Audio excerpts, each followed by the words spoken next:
Hi everybody, this is Jim Wallace again. I'm with Erin Curtis. Hi Erin. Hi. Erin is the student leader or rank leader, student leader? Student leader, yeah. Of the All American Twirling line with the All American Marching Band at Purdue University. So Erin, when did you pick up the baton? How old were you? Well, I picked up the baton at a young age because I have influence from my family, but I didn't actually start taking lessons fully until I was 11. And how did that happen? I mean, how did you come to that conclusion? Because you could have, picked up an instrument or played soccer or... Right. Well, I did do a little bit of different things before baton, but with the baton, my grandma, she was really passionate about baton twirling. She got to twirl 1 year in high school, and she had 4 daughters, including my mother, obviously, and each of the daughters had gone into twirling for at least a little bit. She wanted to make sure they at least had some experience. And the youngest daughter, my one aunt, she was a major in high school, and she actually did some competitive twirling and was really into it. So I want to say when I was about 8 is when she first gave me a baton, and I held it and I would just play around with it in my backyard for a couple of years because I just loved it. But at that time I was playing soccer and getting into softball and other sports, so it didn't get the front runner yet. And then my mom finally looked in 1 year when it was around my 11th birthday and found a core around my hometown, and I was able to start twirling. Where's your hometown? Toledo, Ohio. Toledo, Ohio. Now, how did you pick Purdue, or why Purdue University? Well, I looked at colleges based on their twirling. Okay, that's good. I wanted something that, I really wanted a big school. And I wanted something that had a lot of different opportunities with it. I love twirling on a team. I love twirling by myself. I love twirling as a duet. I just wanted to have a lot of different things. And Purdue just had a great twirling tradition.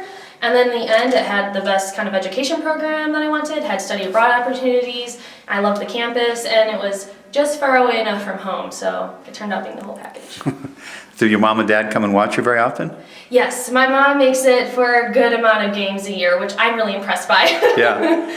And then, I'm sorry, where was your home again? Toledo. Toledo, yeah, I should have remembered that. Sorry, Oh, I you're just fine. do so many interviews I can't remember how to write it down, I suppose. Yeah. No So your second year, this is your sophomore year? This is my junior year. Junior year, but is this your third year? Okay, I guess I need to update my They all memory. start to blur together. They go so fast. They do. So do you remember your first performance in Ross-Ade? Barely, which is really sad to think about that I'm already that old. I just remember being amazed. It took so long for me to realize that this was college and this was college twirling, that it was actually happening. Yeah. And I remember seeing in Ross-Ade, you see the railroad tracks that lead you into the stadium. It was that first hit me, and then it was, being on the floor, well, grass, and seeing everyone around you and everything. It was... And when you first did the first game, Hail Purdue, first pregame with Hail Purdue and the I'm the American, it's just you're really a part of it then. It's quite an experience. A lot of adrenaline. Now, how about the end of the day? How do you feel at the end of game day? Is a long day for you? Yeah, it's a very long day. It's quite exhausting. You don't quite notice it until you finally get home and let yourself sit down, and that's when you're like, how did I just do this for the last how many hours and not fall over? Yeah. And you're sore afterwards? Oh, yeah. Yeah. Your feet especially? Absolutely. Yeah. Sunday is a recuperating day. Yeah.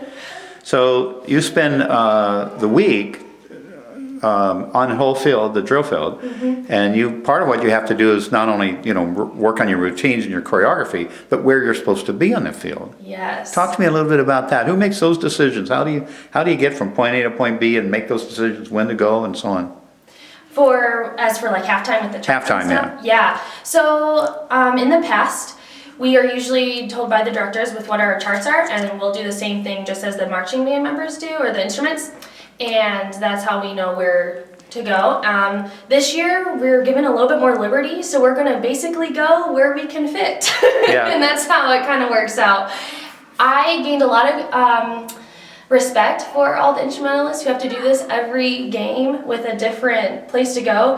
When last year we were actually put in the charts and we had our own little spot on the field, and that was so incredibly hard to remember, because normally we're just we have to be on the 45 or in between the 30 and the 20 or whatever. It's just a really simple spot, but for them it's so exact, and I didn't realize how hard that was until we had to do that last year.